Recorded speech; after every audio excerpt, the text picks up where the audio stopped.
Hello everyone, welcome to Namrata Educates. Madhya Pradesh में pre nursing selection test के आवेदन शुरू हो गए हैं। रूल बुक जारी हो चुकी है। ईएसबी द्वारा ये एग्ज़ाम कराया जाएगा। आपकी जो एग्ज़ाम है वो 10 जुलाई से शुरू होगी। फॉर्म की डेट क्या है, एज लिमिट क्या है, सिलेबस क्या है, एग्ज़ाम का पैटर्न क्या रहेगा, नेगेटिव मार्किंग होगी या नहीं, एलिजिबिलिटी क्राइटेरिया क्या रहेगा, तो कंप्लीट इन्फॉर्मेशन आपको इस वीडियो में देने वाली हूँ। ठीक है, तो वीडियो को एंड तक ज़रूर देखना। जो जो भी इम्पोर्टेंट होगा वो सब मैं आपको इस पर बता दूँगी। ये रूल बुक है। आपकी जो फॉर्म भरने की डेट है, फॉर्म भरना कब से स्टार्ट होंगे? 9 जून से फॉर्म फिल होना स्टार्ट हो जाएंगे। फॉर्म भरने की जो लास्ट डेट है वो 23 जून है, तो 9 जून से 23 जून तक आप फॉर्म फिल कर सकते हो। आवेदन पत्र में अगर संशोधन करना चाहते हो, फॉर्म भरने में अगर कोई गलती हो गई है, तो 9 जून से 28 जून तक आप संशोधन करवा सकते हो। परीक्षा का जो दिनांक है वो 10 जुलाई है। 10 जुलाई से आपकी एग्ज़ाम स्टार्ट हो जाएगी। जो एग्ज़ाम होगा वो ऑनलाइन मोड में होगा। फॉर्म भरने की फ़ीस कितनी रहेगी? तो जनरल कैटेगरी के अभ्यर्थियों के लिए 400 रुपये फॉर्म फीस रहेगी। इसके अलावा मध्य प्रदेश के मूल निवासी जो SC, ST, OBC, EWS निःशक्तजन हैं उनके लिए 200 रुपये फॉर्म फीस रहेगी। 10 जुलाई से एग्ज़ाम स्टार्ट होगी। 2 शिफ्ट में आपका एग्ज़ाम होगा। पहला सुबह 10 से 12 बजे तक का शिफ्ट रहेगा और सेकंड शिफ्ट 3 से 5 बजे तक।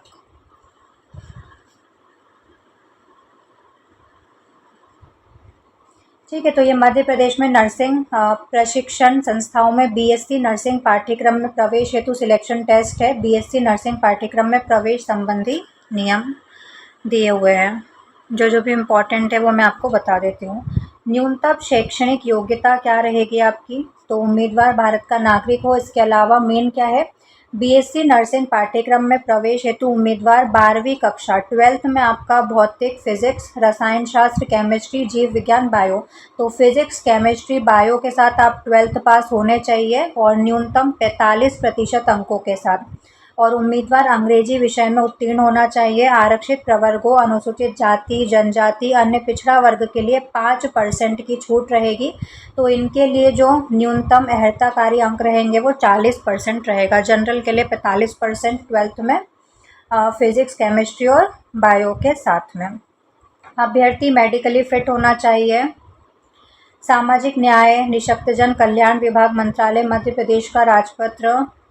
ठीक है, ये तो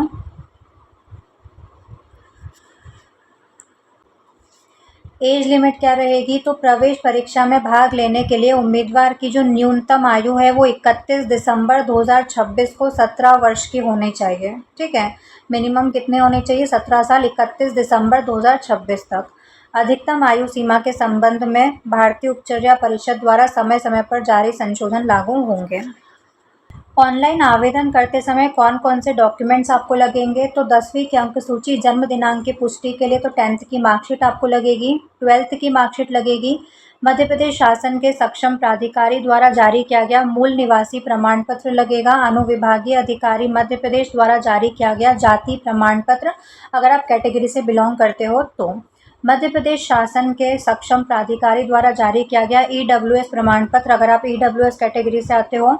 जिले के मुख्य चिकित्सा और स्वास्थ्य अधिकारी द्वारा प्रदायित आशा कार्यकर्ता का 5 वर्ष के निरंतर सेवा अनुभव का प्रमाण पत्र। जिले के मुख्य चिकित्सा और स्वास्थ्य अधिकारी द्वारा प्रदायित विभाग अंतर्गत कार्यरत नियमित ANM LHV कार्मिकों का 5 वर्ष की निरंतर सेवा अनुभव का प्रमाण पत्र। चिकित्सा अधिकारी द्वारा भारतीय उपचर्या परिषद के मापदंड अनुरूप जारी किया गया दिव्यांगजन प्रमाण पत्र।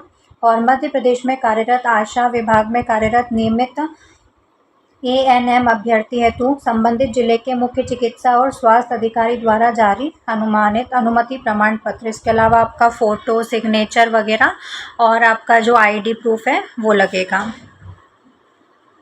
मूल्यांकन पद्धति में यहाँ पर देखिए,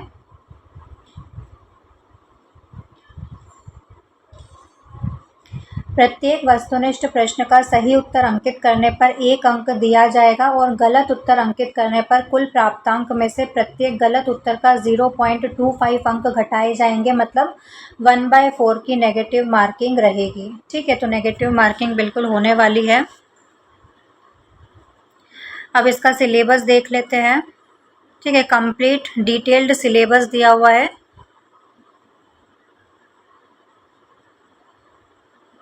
यहाँ पर शॉर्ट में दिया हुआ है, फॉर्म भरना 9 जून से 23 जून तक फॉर्म भरने की डेट रहेगी। टोटल 15 दिन मिले हैं आपको फॉर्म भरने के लिए और संशोधन के लिए 20 दिन मिले हैं। 9 से 28 तक आप संशोधन करवा सकते हो।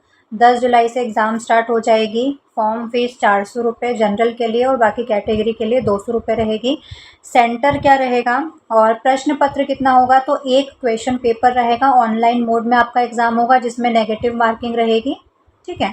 और परीक्षा शहर, एग्ज़ाम सेंटर कौन कौन से रहेंगे, भोपाल है, इंदौर है, जबलपुर है, उज्जैन है, रतलाम है, रीवा है, सागर है, सतना है, नीमच, सीधी और खंडवा, ये आपके एग्ज़ाम सेंटर्स रहेंगे। यहाँ पर देखिए डिटेल्ड सिलेबस दिया हुआ है। सिलेबस में सबसे पहला सब्जेक्ट है भौतिक शास्त्र, फिजिक्स की 9 यूनिट दी हुई है और पूरा सिलेबस डिटेल में दिया हुआ है। यूनिट 1 में कौन कौन से टॉपिक आपसे पूछे जाएंगे, विद्युत आवेश, क्षेत्र, भूमिका, विद्युत आवेश चालक वगैरह, ठीक है, ये आप पढ़ लेना यहाँ से। अध्याय 2 में क्या क्या पूछा जाएगा। यूनिट 2 में विद्युत धारा, भूमिका वगैरह, ये पूरा डिटेल में सिलेबस दिया हुआ है। इसी तरह से आप टॉपिक वाइज तैयारी कर सकते हो। यूनिट 3 में गतिमान आवेश, चुंबकत्व, ठीक है, एम्पियर, विद्युत धारा वगैरह। यूनिट 4 में है विद्युत चुम्बकीय प्रेरण, फैराडे हेनरी के प्रयोग वगैरह, ये सब दिया हुआ है।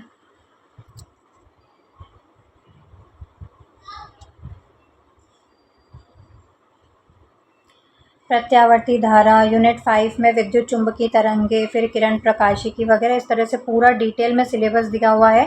ये रूल बुक मैंने अपने टेलीग्राम चैनल पर डाल दिए, तो वहाँ से जाकर आप डिटेल में इसको पढ़ सकते हो, ठीक है। यहाँ से भी स्क्रीनशॉट ले सकते हो। फिर सेकंड सब्जेक्ट आता है हमारा रसायन शास्त्र।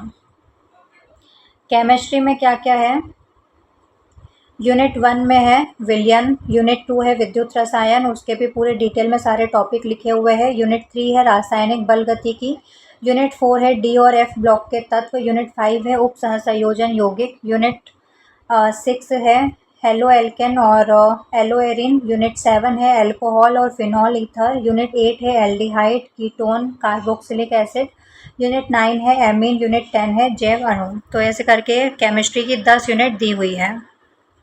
फिर है बायोलॉजी की 5 यूनिट दी हुई है। यूनिट 1 है जनन, उसमें भी 3 चैप्टर्स है, पुष्पी पादपों में लैंगिक जनन, मानव जनन, जनन स्वास्थ्य।